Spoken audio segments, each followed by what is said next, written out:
Before computers and consoles could handle full 3D graphics, it was considered visually impressive when any kind of software, be it a game or otherwise, could show stuff in 3D.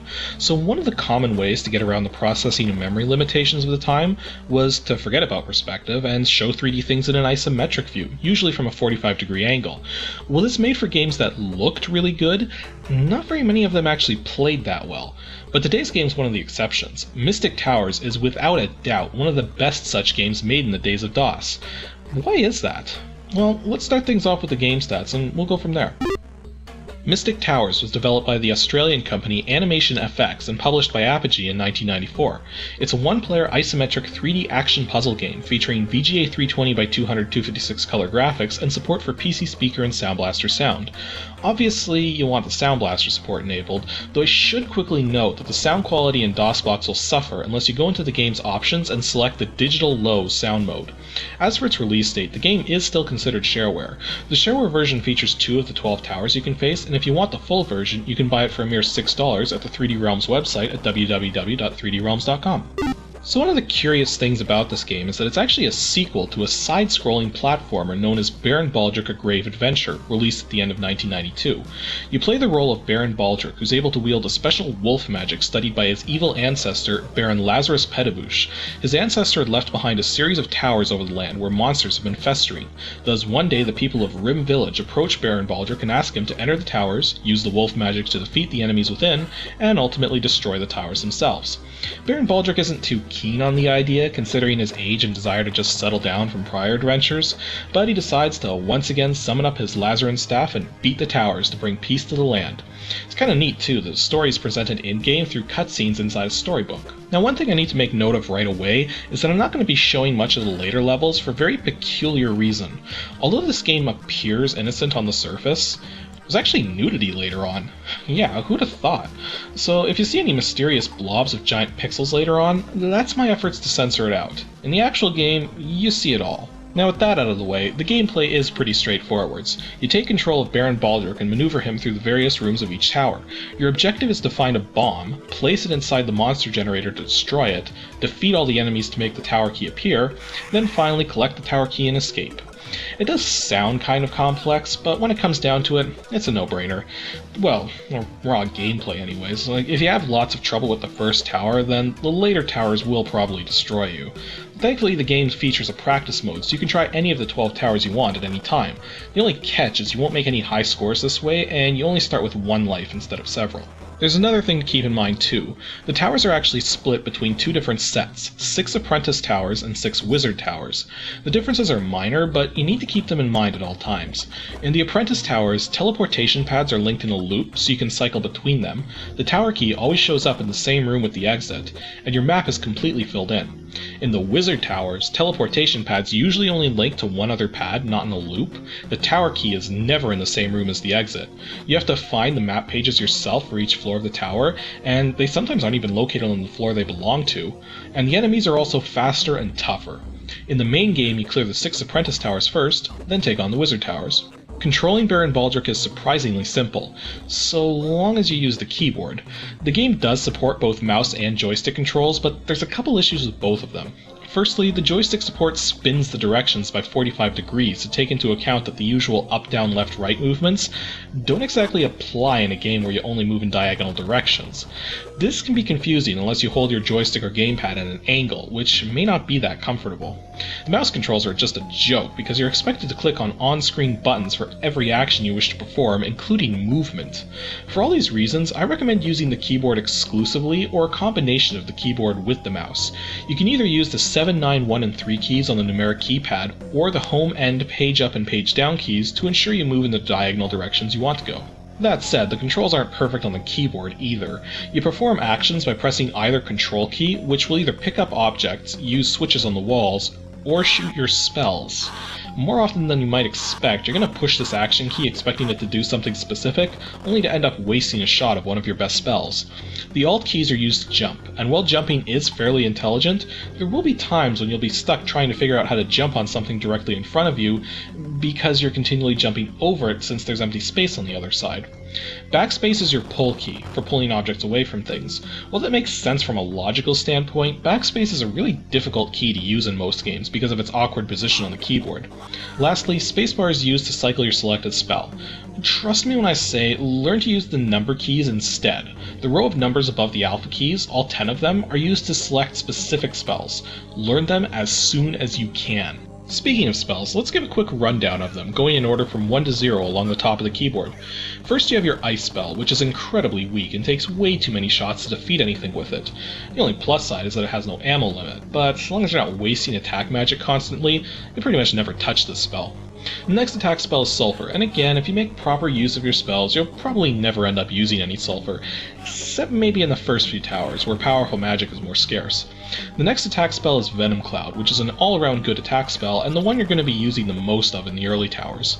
Next is Fireball, which is a very powerful attack spell, and will be your spell of choice in the later towers.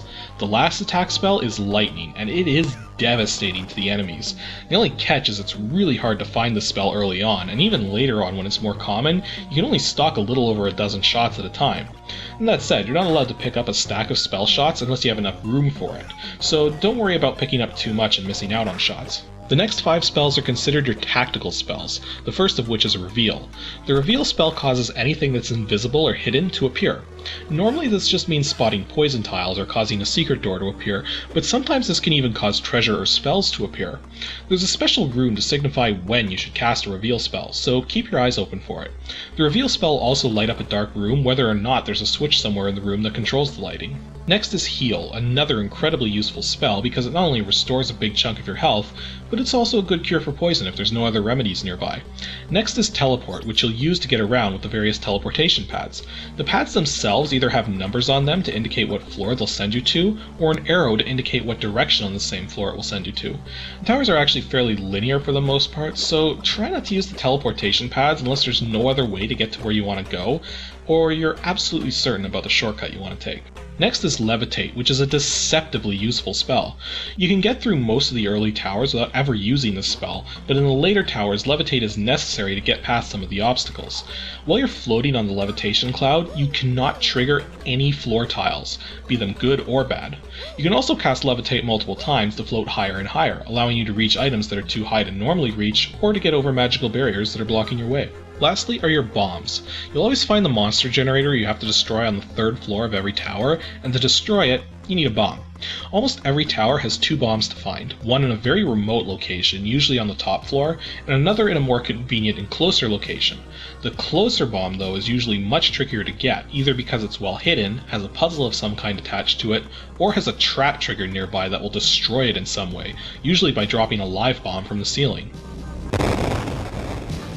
Beyond your spells, you actually have a few other stats to worry about, including a selection of 4 colored keys, money, food levels, and drink levels. If your food or drink levels ever run out, your health will stop regenerating and will actually begin to fade. Fortunately, the rate it fades at isn't too bad, and as long as you have some heal spells on hand, you should be able to survive long enough to find some more food and water.